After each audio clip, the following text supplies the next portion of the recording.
Welcome to Nasdaq Trade Talks. I'm Jill Malandrino, global markets reporter at Nasdaq. Joining me at the market site in Times Square, New York City, we have Randy Frederick. He is the Vice President of Trading and Derivatives at the Schwab Center for Financial Research. We're going to take a look at the options market, and did it signal the volatility that we're seeing in the markets right now? Randy, it's great to have you back with me as always. And option market could have seen something coming even as we were rallying to all-time highs.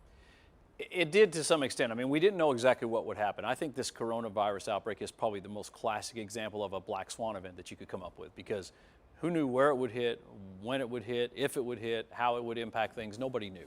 A lot of the events that cause volatility in the markets, like an elections, an earnings report, a Fed meeting, those are all things that are on the calendar, but a black swan event just completely comes out of nowhere, which is what happened here. So what we saw in the options markets were not things that caused this kind of a decline to happen, but there are things that tell us that people are very, very vulnerable so that when we do have an exogenous event that surprises the markets, that people are going to get hurt, and this is what's happened. So we saw things like option volumes really getting to record levels, which is very unusual in a bull market. You typically don't see those big volumes until you get a pullback like we're experiencing now. Yeah, there was just such a level of complacency in the market to see how its resilience is being tested. Something we haven't experienced. I mean, even today, it's Wednesday, February 26th, up 320 points, then down 150 points. Right. The swings are so extreme because you have algos reading these headlines, and 1 minute the disease is under control, the next minute it's not, and then we're seeing new cases pop up. It's might be good for traders, but it's got to rattle investors a bit. Yeah, and I think this is important because I sent out a message over Twitter yesterday and the day before and again today that remind people that volatility is not directional. It means big moves in both directions, and we, like you just said, have experienced both of those, both that today. In fact, some of the largest up days that you'll find are in really bearish markets. If you go back to 2008, 2009, we had massive sell-offs. We had giant up days throughout those periods of time, and that just sort of speaks to the volatility. People get very sensitive to news, and then they react one way or the other. And I mean, even before markets opened, the futures markets were like a yo-yo, and now we've seen it since the markets have been opened as well. I think the market is trying to figure out, what does this look like in terms of the supply chain? What's that shock really going to be?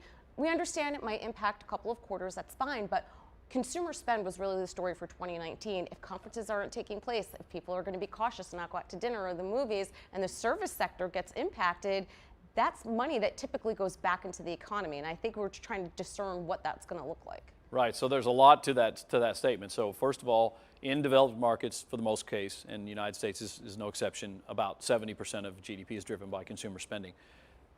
How it actually impacts the economy has to do with what type of a product or service you're talking about.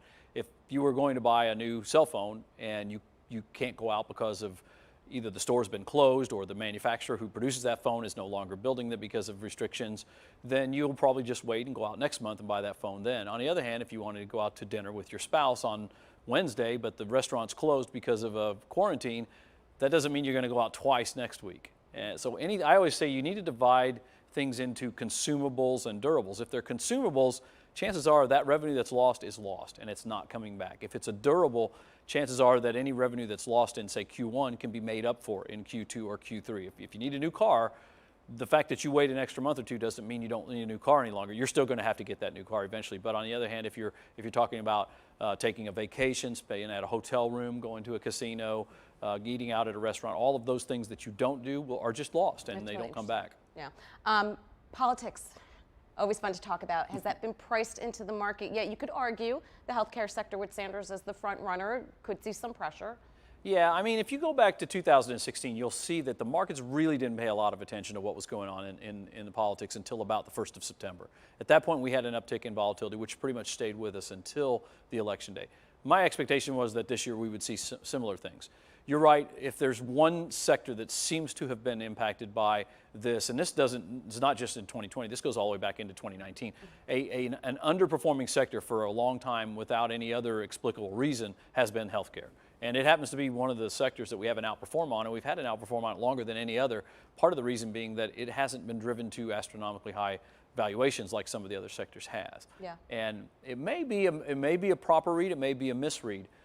I think that because of discussions about potentially lowering drug prices, putting caps on drug prices, allowing Medicare to negotiate drug prices, or things such as what Bernie Sanders has proposed, which is universal health care, has caused a lot of people to create to have uncertainty about the healthcare sector, and so therefore they've sort of had hands off. But that's made it a favorable looking sector for that reason. But I'm not sure that that necessarily is true. I think to do that, you have to kind of slice down into the industries within healthcare. So for example, we know that people are getting older. We have aging demographics. That's not going to change anytime in the next decade. If you even were able to, say, have a Bernie Sanders get elected, and you, say, for example, were to switch the Senate over to Democrat and the House remains Democrat, they might have a possibility of getting universal health care through.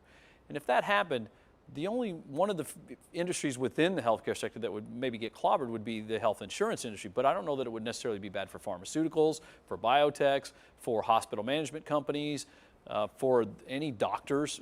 All of them would frankly just have more business. So I don't know that it's necessarily a proper read. I think it's an assumption.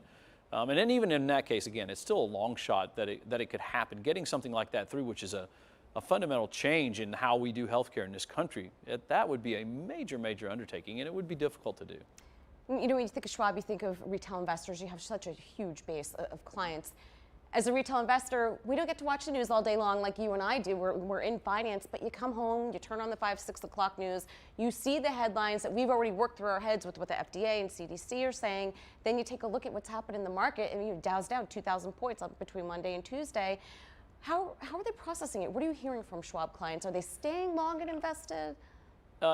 They are, and at least from what we know so far. I mean, it's only been a couple of days, so it's difficult to get a good read on them. But what we do know is that over the last 4.5 months, really since about October the 11th of last year, which was the day that President Trump announced that Phase 1 trade deal with China was imminent. It didn't get signed until January, as we know.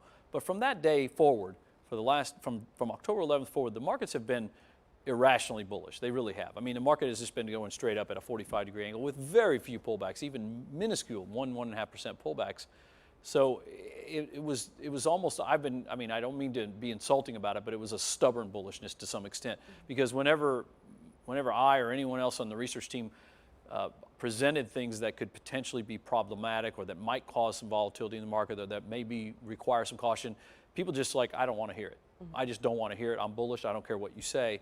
Well, unfortunately, that leads to irrational exuberance, to use Alan Greenspan's term, and as a result, we see things like volumes going crazy. We see extremely low put-call ratios in the equities market, which has a very large retail component, as you know, and people not even just being bullish and using spreads where they'll often sell off the upside, and just try to capture the first few points, but just buying long outright because they want to have unlimited upside.